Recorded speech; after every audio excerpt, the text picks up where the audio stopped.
Capital express news में मैं हूं आपके साथ आयुषी सोनवानी। चलिए शुरुआत करेंगे आज की कुछ अहम और बड़ी खबरों के साथ। राजनीति से काम तक,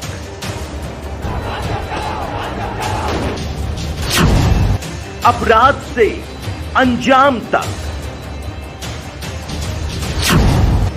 खेत से खलिहान तक, खिलाड़ी से मैदान तक, आईफा की धमाकेदार रात, सितारों से आसमान तक, अब हर खबर पर होगी हमारी नजर। पल पल बदलती देश और दुनिया की हर खबर। वसीम रिजवी पर भड़के अबू हाशिम। महाराष्ट्र के समाजवादी पार्टी के अध्यक्ष और विधायक अबू हाशिम ने वसीम रिजवी पर आरोप लगाते हुए कहा कि रिजवी संघ के इशारों पर काम करते हैं और तत्काल उनकी गिरफ्तारी होना चाहिए। आपको बता दें, शिया वक्फ बोर्ड के पूर्व चेयरमैन वसीम रिजवी ने कुरान के 26 आयतों को हटाने से संबंधित एक जन याचिका सुप्रीम कोर्ट में दाखिल की थी, जिसके बाद से ही पूरे देश में उनके खिलाफ मुस्लिम समाज में भारी आक्रोश देखा जा रहा है। वसीम रिजवी, तुम एक बहुत ही नालायक और कमीने किस्म के इंसान हो। तुम बीजेपी के तलवे चाटते हो और बीजेपी ने तुम्हारे ऊपर वक्फ बोर्ड की जमीन का चीटिंग का केस लगा रखा है। तुम्हें शर्म नहीं आती? शिया हो सुन्नी हो, इस मुल्क में रहने वाले सभी लोग कुरान की इज्जत करते हैं और तुमने इतनी जलील हरकत किया है। तुमको मालूम है इसका हासिल क्या हो सकता है? लोग मजहब के बारे में गलत बोलने पर लोग जान लेने और देने पर तैयार हो जाते हैं। तुम इस मुल्क में फसाद करवाना चाहते हो। गृह मंत्री नरोत्तम मिश्रा ने दिग्विजय सिंह पर निशाना साधा।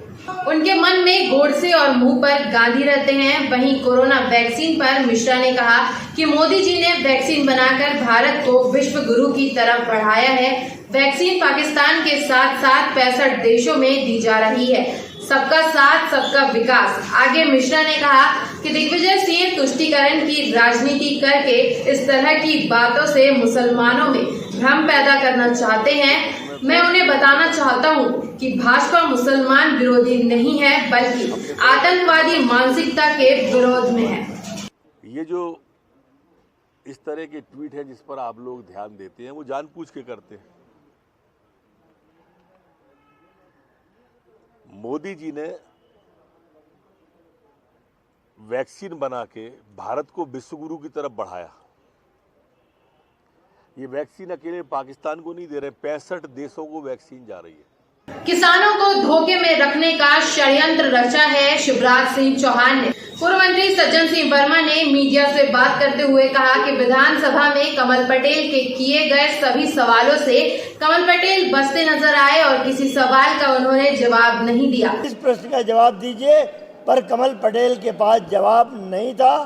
पूरा शिवराज का महिमा मंडन करते हुए किसानों को धोखे में रखने का आज जो षड्यंत्र उन्होंने करा है, हमने कहा कि तुम्हारा भावांतर का पैसा आज तक नहीं आया, बड़ी बड़ी घोषणाएं कर रहे हो।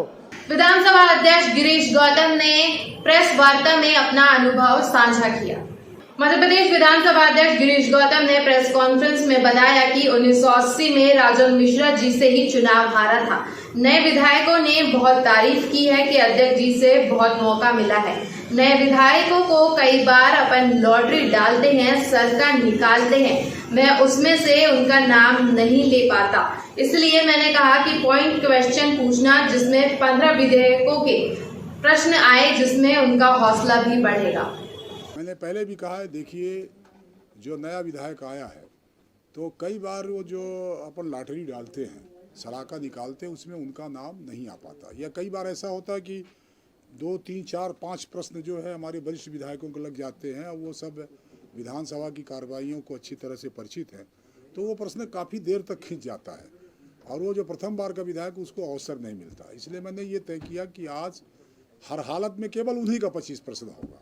तब हर वो जो आएंगे, पहला भी आया, दूसरा भी, आज 15 तक गया, आज 15 तक गया भी, हमने ये भी कहा कि पॉइंटेड क्वेश्चन पूछना, बाकी सब लिखा, भूमिका सब लिखी हुई है। और मंत्री को भी कहा कि आप सीधे पॉइंटेड उत्तर देना।